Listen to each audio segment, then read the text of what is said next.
नमस्कार दोस्तों, आज मैं आपको बैसाख महीने की चौथ माता की कहानी सुनाने जा रही हूँ। प्रेम से बोली चौथ माता की जय हो, गणेश भगवान की जय हो। इन समय की बात है, एक गांव में एक सास बहू रहती थी। उनका बेटा विदेश में नौकरी करने गया था। सास बहू को लाड से रखती थी। एक दिन सास किसी काम से गांव जाने लगी तो बहू से बोली कि बहू, चूल्हे की आंच बुझने मत देना। सास गांव चली गई। इधर चूल्हे की आग बुझ गई। बहू डर के मारे पड़ोस में आंच लेने गई तो पड़ोसन कहानी सुन रही थी। बहू देखकर बोली कि आप क्या कर रही हैं? तब औरतें बोली कि हम चौथ माता की कहानी सुन रहे हैं। तब बहू बोली, इससे क्या होता है? तब औरतें बोली कि चौथ माता अन्य धन, लक्ष्मी, बेटा, पोता सब देती हैं। पति परदेश गया वापस आ जाता है, तू भी किया कर। बहू बोली, मैं कैसे करूं? मेरी सास 3 टाइम रोटी देती हैं। औरतें बोली कि 1 टाइम का रोटी गाय के बछड़े को दे दिया कर, दूसरे टाइम की उठानी में गाड़ दिया कर, तीसरे टाइम की अपने लिए रख लिया कर और चूरमा बनाकर चांद देख कर चौथ माता को भोग लगाकर चांद को अर्घ देकर खा लिया कर। बहू बोली, ठीक है। ऐसा कहकर बहू चली गई। अगले माह में चौथ का व्रत आया तो उसने वैसा ही व्रत किया। चौथ माता ने सोचा, अगर सतयुग में परिणाम नहीं देंगे तो कलयुग में मुझे कौन मानेगा। चौथ माता सपने में पति से बोली कि घर जा, तुझे सब याद करते हैं। वह एक सेठ के वहाँ मुनीम का काम करता था। बोला कि लेने वाले लेने आएंगे, देने वाले देने, तो मैं कैसे जाऊँ? चौथ माता ने कहा, कल घी का दीपक जलाकर बैठ जाना, देने वाले दे जाएंगे और लेने वाले ले जाएंगे। पति ने ठीक वैसा ही किया और सेठ से हिसाब करके घर आने लगा। रास्ते में एक सांप मिला। बोला, मैं तुम्हें खाऊंगा। उसने कहा, मैं अपने घर वालों से मिल लूं, फिर तुम मुझे खा लेना। वह घर आ गया। पत्नी ने दरवाजा खोला पर वह किसी से कुछ नहीं बोला, जाकर सो गया। उस दिन चौथ का व्रत था। पत्नी ने व्रत किया था। वह जौ देख रही थी। वहीं पटरे पर चौथ, आंखें, चूरमा, दीपक सब रखा था। वह सांप घर में आ गया और उस लड़के के कमरे में चला गया। चौथ माता ने सोचा, यह सांप इसको खा जाएगा, कुछ करना चाहिए। तब दीपक ढाल बन गया, आंखों का तलवार बन गया और सांप को काट कर ढाल से ढक दिया। पति यह सब देख रहा था। सांप के मर जाने के बाद पत्नी से बोला। तब पत्नी बोली, आप तो मुझसे बोले ही नहीं। तब पति बोला, क्या बोलता? यह देख, मेरा काल मेरे साथ आया था, वह मर गया। फिर दोनों ने आपस में खूब बातें करी। सुबह उठा तो माँ से बोला कि माँ, मेरे जाने के बाद कुछ धर्म कर्म करती थी। माँ बोली, नहीं बेटा, तू था तो मंदिर चली जाती थी, पर तेरे जाने के बाद तो कुछ भी नहीं किया। फिर उसने कहा, बहू से पूछो। माँ बोली, यह क्या करेगी? इसको तो मैं 3 समय खाना देती थी। बहू ने कहा, मैं करती थी। सास बोली, क्या करती थी? बहू बोली, मैं चौथ का व्रत करती थी। सास ने कहा, क्या सबूत है? वह बोली कि बछड़े से पूछ लो। बछड़ा ने मुंह खोला तो मुंह में से हीरे मोती झरने लगे। फिर बहू बोली, उठाने में देख लो। उठाने को खोदकर देखा गया तो रोटी की जगह सोने चांदी के ढेर मिले। तीसरे बनिए से पूछ लो। बनिए की बात भी सही निकली। सास बोली, क्या चौथ माता ऐसी हैं? बहू बोली, हाँ, चौथ माता सबका भला करती हैं, सुख सौभाग्य देती हैं, सबकी रक्षा करती हैं। हे चौथ माता, जिस प्रकार आपने बहू पर अपनी कृपा करी, वैसे ही अपने सभी भक्तों पर अपनी कृपा बनाए रखना। सबके व्रत को पूर्ण करना। कहानी अधूरी हो तो पूरी करना, पूरी हो तो मान रखना। प्रेम से बोलिए चौथ माता की जय हो, गणेश भगवान की जय हो। एक सेठ सेठानी थे। उनका एक बेटा और बहू थी। बहू सबको भोजन करा के फिर स्वयं भोजन करती थी। एक पड़ोसन ऐसी भी थी जो रोज बहू से पूछती कि बहू, आज क्या बनाया खाया? बहू कहती, ठंडो बासी।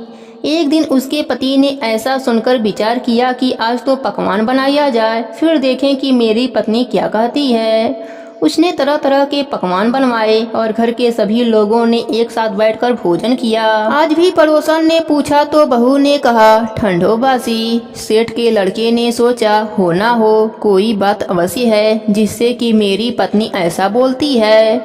उसने पत्नी से पूछा, तुम रोज ठंडो बासी खाया ऐसा क्यों कहती हो, जबकि हम सब ने एक साथ बैठकर कई तरह के पकवान खाए। उसकी पत्नी बोली, आपने जो खाया वह बाप बूढ़ों की कमाई है। जिस दिन आप कमाकर लाओगे उस दिन मैं समझूंगी कि ताज़ा भोजन कर रही हूँ। अब एक दिन लड़के ने माँ से कहा, मैं बड़े शहर में कमाई करने जा रहा हूँ। माँ बोली, बेटा अपने पास इतना धन है कि खाया नहीं खुटेगा। माँ के मना करने पर भी बेटे ने स्वयं कमाने का दृढ़ निश्चय कर लिया और जाते समय पत्नी से बोला कि जब तक मैं कमाकर बहुत सा धन लेकर न आ जाऊं तुम चूल्हे की आग बुझने मत देना। एक दिन चूल्हे की आग बुझ गई। वह मन ही मन घबराने लगी, कहीं मेरे पति पर संकट तो न आन पड़ा। पत्नी जल्दी से पड़ोस में से आंच लेकर चूल्हे में रख दूं, ऐसा विचार करके पड़ोस में गई। वहाँ पड़ोसन ने कहा, थोड़ी देर में आकर ले जाना। बहू ने पड़ोसन से पूछा, आप यह व्रत क्यों करती हैं, इससे क्या मिलता है। पड़ोसन ने कहा, चौथ माता के इस व्रत को करने से अन्य लक्ष्मी मिले और सभी मनोकामनाएं पूरी हो जाती हैं। अब बहू भी चौथ माता का व्रत करने लगी। दीवार पर चौथ माता बनाई। उस दिन घी गुड़ का चूरमा बनाकर रात्रि को चंद्रमा को अर्घ देकर भोजन करती थी। ऐसा करते करते बहुत दिन हो गए। चौथ माता ने उस बहू के पति को सपना दिया कि सावकार का बेटा तू जागे कि सोवे, तेरी पत्नी बहुत याद करती है, घर जाकर उसकी चिंता मिटा। तू दुकान खोलकर कक्कू केसर का पलगा बना के बैठ जाना, आज तेरा हिसाब किताब चुकता हो जाएगा। अब तो चौथ माता ने जैसा कहा था वैसा ही हुआ। उसने घर जाने की तैयारी कर ली और गाड़ी भर के धन दौलत लेकर चल दिया। रास्ते में एक बड़ा सा काला नाग फन फैलाकर बैठ गया और कहने लगा, आज मैं तुम्हें डसूंगा, छोड़ूंगा नहीं, आज तेरी आयु पूरी हो गई है। सेठ के लड़के ने कहा, आज चौथ माता ने मुझे सपना दिया है तो मैं पत्नी से मिलने के लिए जा रहा हूँ। वहाँ मेरी पत्नी बहुत चिंता कर रही है, मैं उससे मिलकर जरूर आऊँगा, तब तुम मुझे डस लेना। नाग ने कहा, तुम शपथ पूर्वक कहकर जाओ तो मैं तुम्हें जाने दूंगा, परंतु लौट कर नहीं आए तो तुम्हारे घर आकर मैं तुम्हें डस लूंगा। इस प्रकार सर्प को वचन देकर वह अपने घर पहुंचा। वहां सभी से हंसी खुशी से मिला और भोजन करने उदास होकर बैठ गया। उसकी पत्नी उदास होने का कारण पूछा तो पति ने काले नाग वाली बात बताते हुए कहा कि यदि मैं उसके पास नहीं जाऊंगा तो वह घर आकर ही मुझे डस लेगा। पत्नी बहुत चतुर थी। उसने कहा कि आप घबराओ मत, जाकर सो जाओ, मैं एक उपाय करती हूँ।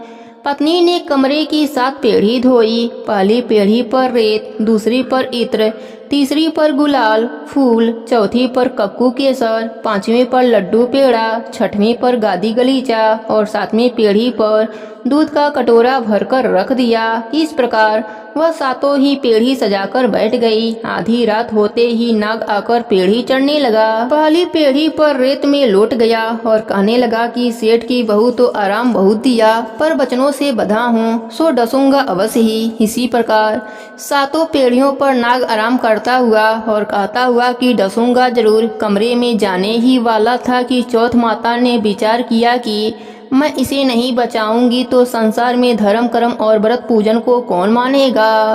अब गणेश जी, चंद्रमा जी और चौथ माता ने उसे बचाने का विचार बनाया। चंद्रमा जी उजाला किए, चौथ माता ढाल बने और गणेश जी ने तलवार लेकर नाग को मार दिया और ढाल से ढक दिया।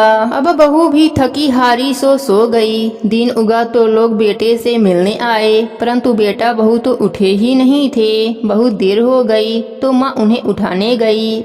माँ ने 7 पेढ़ियों पर जो कुछ देखा तो बहुत घबराई और बेटा बहू को आवाज लगाने लगी। बेटा बहू उठे तो देखा एक ढाल तलवार वहीं पड़ी है। अब ढाल उठाई तो वही काला नाग मरा हुआ पड़ा है। बेटा बहू ने सोचा कि आज तो धर्म कर्म ही आड़े आए, जो गणेश भगवान और चौथ माता ने अपनी रक्षा करी। हे चौथ माता, जैसे आपने बहू बेटे की रक्षा करी वैसे ही अपने सभी भक्तों पर अपनी कृपा बनाए रखना। कहानी अधूरी हो तो पूरी करना, पूरी हो तो मान रखना, सबके व्रत को पूर्ण करना। प्रेम से बोलिए चौथ माता की जय हो, गणेश भगवान की जय हो। एक नगर में एक बढ़िया माई रहती थी। वह अपने बेटे की सलामती के लिए 12 महीनों का चौथ का व्रत करती थी। हर चौथ को पंसारी से थोड़ा सा गुड़ और घी लाकर 4 लड्डू बनाती, एक बेटे को देती, एक से पूजा करती, एक हथकार के लिए निकालती और एक चांद उगने पर खुद खा लेती थी। एक बार उनका बेटा ताई से मिलने गया।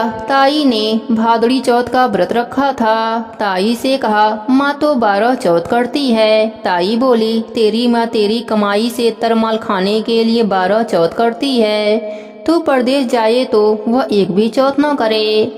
लड़के को लगा ताई सच कर रही हैं। घर आकर माँ से कहा, माँ मैं परदेश जा रहा हूँ, यहाँ तू मेरी कमाई खाने पीने में उड़ा देती है। माँ ने समझा कर रोकना चाहा, पर बेटा नहीं माना। माँ ने उसे साथ ले जाने के लिए चौथ माता की आंखें दिए और कहा, मुसीबत में यह आंखें तेरी मदद करेंगे। वह आंखें लेकर रवाना हो गया।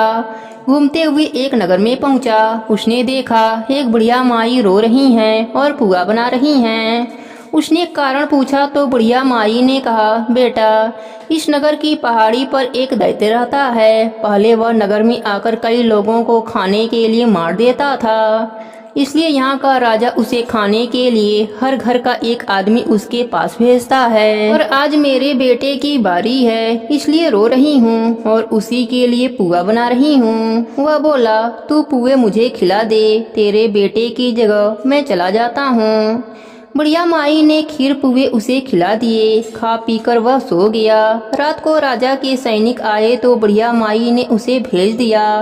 दैत्य के सामने पहुंचने पर उसने चौथ माता की आंखें दैत्य की तरफ फेंक कर कहा, हे चौथ माता, यदि मेरी माँ मेरी सलामती के लिए व्रत करती हैं तो दैत्य का सिर कटकर गिर जावे। तुरंत दैत्य का सिर कट गया। लड़का वापस आ गया। राजा ने उसे उपहार देकर विदा किया। चलते हुए एक दूसरे राजा के नगर में पहुंचा। इस राज्य में आमा तभी पकता था जब एक इंसान की बलि दी जाती थी। सिपाहियों ने उसे पकड़कर आमे में चुन दिया। लड़के ने आंखें आमे में डाले और कहा, हे चौथ माता, यदि मेरी माँ मेरे लिए व्रत करती हैं तो आमा मेरे बलि के बिना ही झट से पक जावे। आमा तुरंत पक गया। आमे में से मिट्टी की जगह सोने चांदी के बर्तन निकले। अंदर से लड़का बोला, बर्तन धीरे धीरे निकालना, मुझे लग जाएगी। राजा ने उसे निकलवाया और पूछा, इस आमे से तुम बच कैसे गए? लड़के ने बताया कि उसकी माँ चौथ माता का व्रत करती हैं, व्रत के कारण ही वह बच पाया है। राजा को विश्वास नहीं हुआ। उन्होंने एक चांदी की सुराही मंगवाई और बोला, इस सुराही की नली से निकलकर दिखाओ, तभी मुझे विश्वास होगा। लड़के ने चौथ माता को याद करके आंखें सुराही में डाले और बोला, मैं भौरा बनूं, सुराही से निकलूं। लड़का भौरा बनकर सुराही से निकल गया।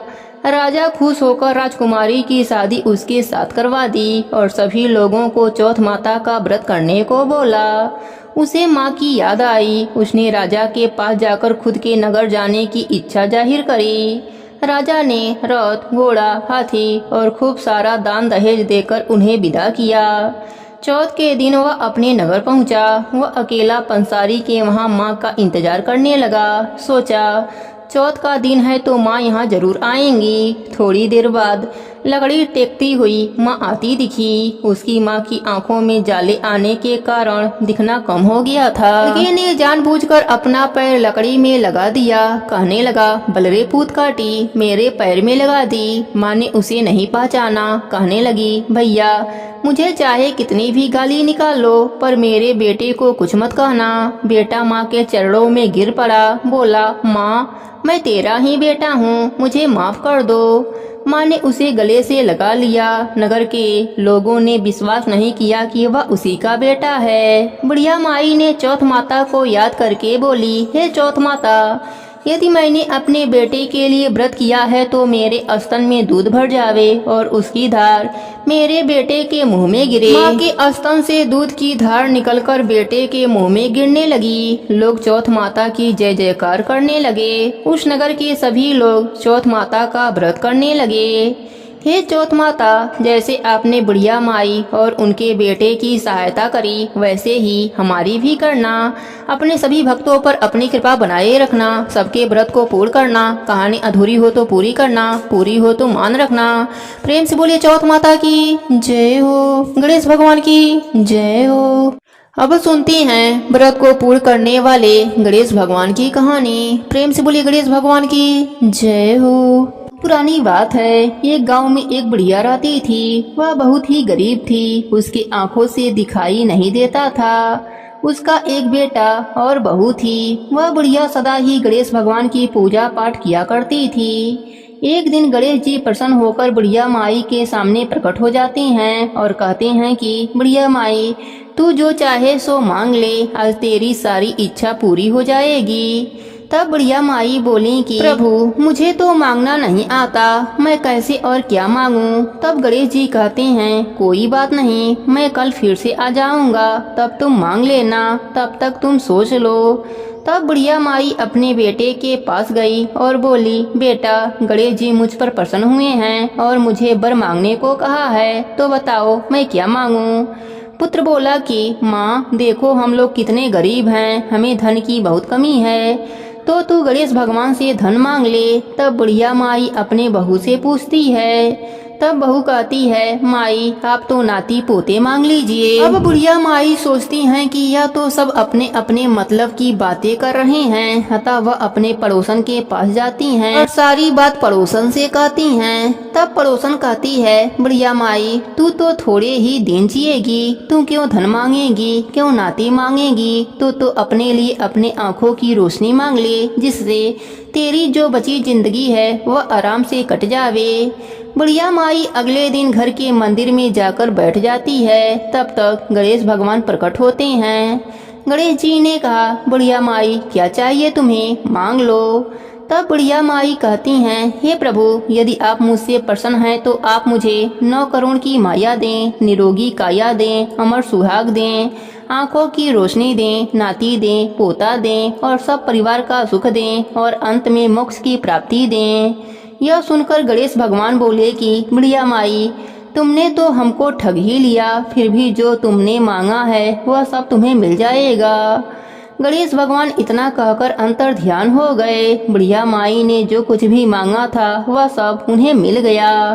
हे गणेश जी महाराज, जैसे आपने बुढ़िया माई पर प्रसन्न होकर बुढ़िया माई की सभी मनोकामनाएं पूर्ण कर दी, वैसे ही अपने सभी भक्तों पर अपनी कृपा बनाए रखना। कहानी अधूरी हो तो पूरी करना, पूरी हो तो मान रखना, सबके व्रत को पूर्ण करना। प्रेम से बोलिए गणेश भगवान की जय हो, वैशाख मास की जय हो।